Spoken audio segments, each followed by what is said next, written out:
Hello, it's Rosa here. This course is called The Circle of Fifths. I call this a magic circle. This is a fascinating music tool for all music lovers. There's a lot of music theory, a lot of music harmony that are hidden behind this circle. This course is suitable for all music lovers, whether you play the piano or guitar or ukulele, violin, any musical instrument. You'll want to understand this circle of fifths. This is a comprehensive course. There's a total of 152 lectures. And there are 30 sections and a total of more than 4 hours of video training. This means that this course will take you about 2 to 3 weeks to absorb all the material inside this course. So take your time, take it slowly, and then you will discover that even advanced music theory is very simple to understand. You just need to understand how this circle works. By the time you finish this course, you would have learned 52 magic circle tips under 28 different topics. We're covering a lot of material in this course, and you will learn 15 different chord progressions. And you're not just going to learn theory, but you're going to learn how to apply the circle of fifths to 12 different songs. And I will analyze these songs with you. It's been about 35 years since I started learning about the circle of fifths. I went to the library and I went to different workshops. I looked up the material about the circle of fifths and I searched the internet. And whenever I saw workshops talking about circle of fifths, I would go there. So it's been a long journey for me.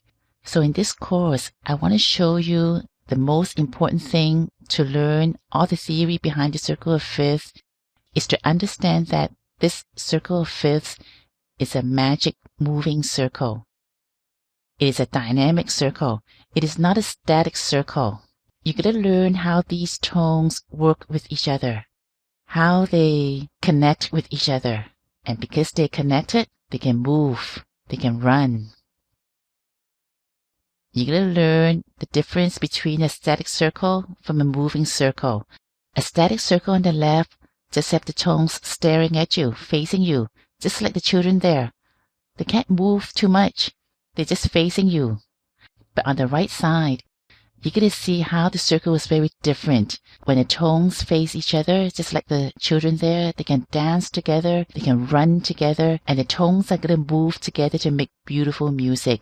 And you will see patterns and how the tones interact with each other and how these different chord progressions come about in songs.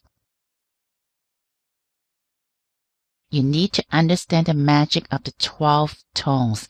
There are only 12 tones that you need to know. Learn when to read the sharps and when to read the flats.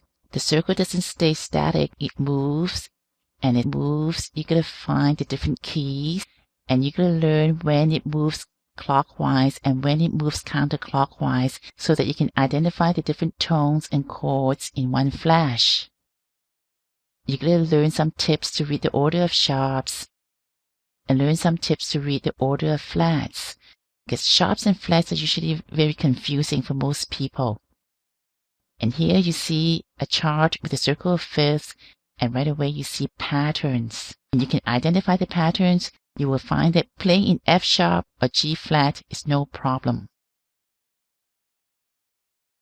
Once you know how this magic circle rotates, you won't need these charts anymore. You don't need these charts to identify the scale tones. You don't need to count the number of sharps and the number of flats.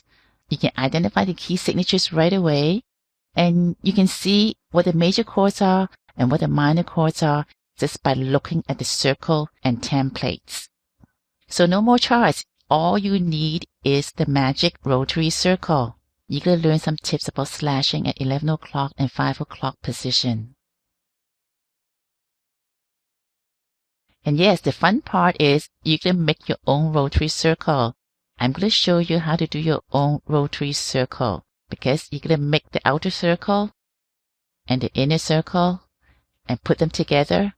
And once you put them together, you're going to find a lot of music theory and music harmony very easy to understand.